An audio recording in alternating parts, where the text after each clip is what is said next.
नमस्कार, स्वागत है आपका यूपी टाइम्स समाचार में। मैं हूं आपके साथ शालिनी। आइए बढ़ते हैं आज की बड़ी खबर की ओर। कुख्यात चेतू मौर्य पर सवाल। आपराधिक इतिहास के बावजूद गांव में खुलेआम दहशत फैलाने का आरोप। कोल्हुई थाना क्षेत्र के जंगल गुल हरियाहा कोटा केवटलिया गांव में आपराधिक इतिहास वाले व्यक्तियों के खुलेआम घूमने और दहशत फैलाने की शिकायत सामने आई है। गांव के ही मदन सहानी ने गंभीर आरोप लगाया कि रामचंद्र उर्फ चेतू मौर्य, सूरज मौर्य और रामनाथ मौर्य जैसे लोगों पर जिले के कई थानों में दर्जनों मुकदमे दर्ज हैं। बावजूद इसके ये लोग गांव में हथियार नुमा औजार जैसे कुल्हाड़ी, फावड़ा और रॉड लेकर मारपीट की नीयत से घूम रहे हैं और खुद को अपराधी भैया बताकर परिचय दे रहे हैं। ग्रामीणों का कहना है कि योगी सरकार में जहां अपराधी या तो प्रदेश छोड़कर भागे हैं या जेल में बंद है, वहीं चेतू मौर्य जैसे अपराधियों का खुलेआम घूमना बड़ा सवाल खड़ा करता है। स्थानीय लोगों में दहशत का माहौल है और उन्होंने प्रशासन से मांग की है कि ऐसे अपराधी प्रवृत्ति के लोगों पर कड़ी कार्रवाई की जाए ताकि गांव में शांति और सुरक्षा बनी रहे। इस संबंध में थाना प्रभारी निरीक्षक कोल्हुई से पूछा गया तो उन्होंने बताया दोनों पक्षों को बुलाया गया था, समझाया बुझाया गया, शांति व्यवस्था कायम है। आगे किसी भी तरह का विवाद करते हैं तो विधिक कार्रवाई की जाएगी। महाराजगंज से अंबिका दत्त चौबे की रिपोर्ट। मदन प्रसाद साहनी जी, जंगल गुलरिया थाना कुल्हुई।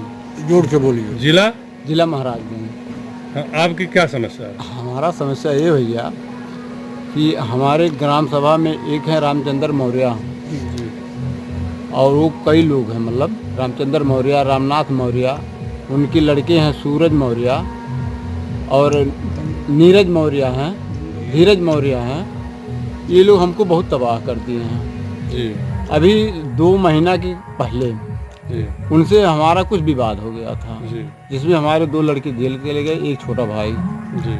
और थाने पे हम भी गए थे, लेकिन हमारा मुकदमा वहाँ नहीं लिखा गया। कारण बस क्या हुआ क्या नहीं हुआ, क्यों नहीं लिखा गया, अब तो उसके बारे में बता नहीं सकते, लेकिन प्रयास मैंने बहुत किया क्योंकि हमारे परिवार को भी बहुत चोटें आई है। इधर देख के बोलिए। पैर में भी चोट आए, पैर टूट गया है और एक महिला का हाथ कट गया है, काट दिए हैं चाकू से और सीने पे चढ़कर मार दिए हैं। और हमारी एक बहुत ही, उसके पेट में 2 महीने का बच्चा था, उसका भी गर्भपात हो गया था। यहाँ देखिए उसका वीडियो, मतलब उसका हमने क्या नाम है करवाए हैं, मतलब अस्पताल से, लेकिन फिर भी हमारा मुकदमा उस समय नहीं लिखा गया। हम चुप होकर के बैठ गए, लड़के जेल चले गए। क्या हुआ अभी, क्या मामला? अब इस समय हमारे लड़के परसों जेल से छुड़वा कर किसी तरह से लाए हैं। और ये जो है रामचंद्र मौर्य, ये जो इतना आतंक बढ़ा दिए हैं, ये हमारा जीना दुश्वार कर दिए हैं। क्या किए हैं? हमारे बच्चे के साथ वो ये कह रहे हैं कि मतलब किसी तरह से हम इनको मार दें और मार करके फिर जेल भिजवा दें।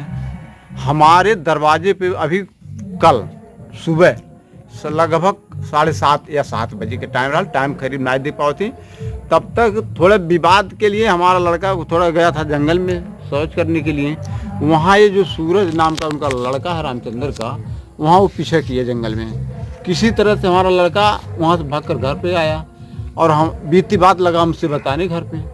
तब तक इनके पूरे परिवार, रामचंद्र मौर्य, रामनाथ मौर्य और ये सूरज मौर्य, धीरज मौर्य, नीरज मौर्य, ये सब पहुंच गए और हाथ में कुदार, टांगा, टंगुली लेकर मेरे दरवाजे पर एकदम बिल्कुल पहुंच गए, मार करने के लिए, मेरी जान पे खतरा करने के लिए, मेरे परिवार के पूरे। हम दहशत में आकर के अपने दरवाजे पे खड़े खड़े। आपने कोई दरखास्त दिया? हाँ, हमने दरखास्त दिया। हमने 100 नंबर को तुरंत फ़ोन किया, क्या कहे, और वीडियो भी बनवाई एक लड़के से, और 100 नंबर पे हमने फ़ोन करवाया। 100 नंबर वहाँ से जब आई तो जब गाड़ी की आवाज़ ये लोग सुने तब हमारे दरवाजे से हटे। मतलब पुलिस आने के बाद? पुलिस आने के बाद जब पुलिस देखे ये लोग तब भाग के अपने घर चले गए। थाने पर दरोगा जी पुलिस ने आया, कहा कि आप चलिए थाने पर। हम दरखास्त लेकर के थाने पर गए। साहब को थाने पर हमने अपना दरखास्त दिया। साहब ने उनको भी बुलवाया, हमको भी बुलवाया, हमको भी डांटे, उनको भी डांटे। डांट करके वहाँ से भेज दिए, हम लोग घर चले आए। अब घर आए भैया, उसके बाद इनका जो सूरज है ये घूम रहा है, कहीं पाव मार दो, कहीं पाव सूरज का दाग दो। पूर्व में भी कुछ अपराध रहा है? सूरज का पूर्व में अपराध है, लेकिन अभी आउट नहीं हुआ है।